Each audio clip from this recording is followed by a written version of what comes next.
বাছাই শেষে মনোনয়ন বাতিল ও স্থগিত হওয়া প্রার্থীরা আজ থেকে আপিল শুরু করেছেন। রাজধানীর আগারগাঁওয়ে নির্বাচন কমিশন সচিবালয়ে উপস্থিত হচ্ছেন তারা, আর এই মুহূর্তে সেখানে আছেন শাহাদাত অভ্র। যাচ্ছি তার কাছে। অভ্র, আপিলের জন্য প্রার্থীরা আসতে শুরু করেছেন কিনা ইতোমধ্যে জানাবেন, আর কার্যক্রম কি শুরু হয়েছে কিনা? ইতিমধ্যে কিন্তু কার্যক্রম শুরু হয়েছে লাইবা। এখানে বলাই চলে সকাল ঠিক 10টা নাগাদই কার্যক্রম শুরু হয়। আপিলের যে কার্যক্রমগুলো আছে সেটি ইতিমধ্যে আপনারা জানেন যে 2,500 যেই মনোনয়নপত্র জমা পড়েছিল তার মধ্যে 723টি কিন্তু অবৈধ বলে ঘোষণা করেছে নির্বাচন কমিশন। সেই অবৈধ যেই 23 জন প্রার্থী আছে তারা কিন্তু আজকে এখানে এসেছেন। এখানে নির্বাচন কমিশনের যে সচিবালয় আগারগাঁওতে কিন্তু এই মুহূর্তে বুথ বসানো হয়েছে।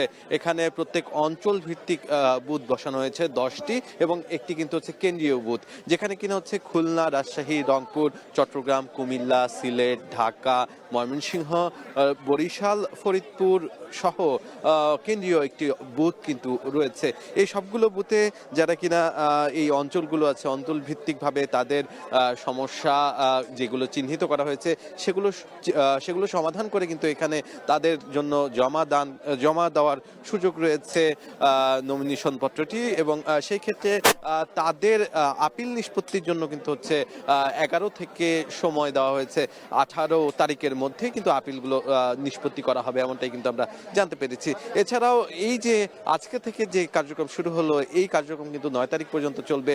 আজকের দিনেই সবাই একই সাথে আসবে এমনটি কিন্তু নয়, বরঞ্চ যেই 723 জনের কথা বলছি যাদের কিনা অবৈধ বলে গণ্য করা হয়েছে মনোনয়নপত্র, তারা কিন্তু হচ্ছে তাদের সুযোগ সুবিধা মতো আসতে পারবে। প্রতিদিন সকাল 10টা থেকে বিকেল 4টা পর্যন্ত কিন্তু এই বুথগুলো খোলা থাকবে, এবং এই বুথে কিন্তু আমরা দেখেছি তারা তাদের লয়ার কে সাথে নিয়ে যাদের অবৈধ বলে ঘোষণা করা হয়েছে তারা কিন্তু এখানে এসেছেন, এবং সমস্যার সমাধান করে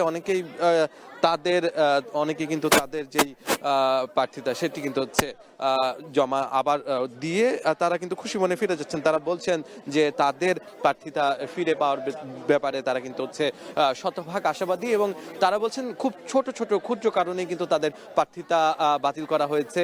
সেই বিষয়ে তারা নির্বাচন কমিশনকে অভিহিত করেছেন, এবং কিছু সময় গেলে মানে হচ্ছে 9 তারিখের পরপরই 18 তারিখের মধ্যেই তারা প্রার্থিতা ফিরে পাবেন এমন দাবি করেছেন। অন্যথায় তারা কিন্তু হচ্ছে অনেকেই বলেছেন তারা হবেন। এ ছিল আমার কাছে সর্বশেষ নির্বাচন কমিশন থেকে।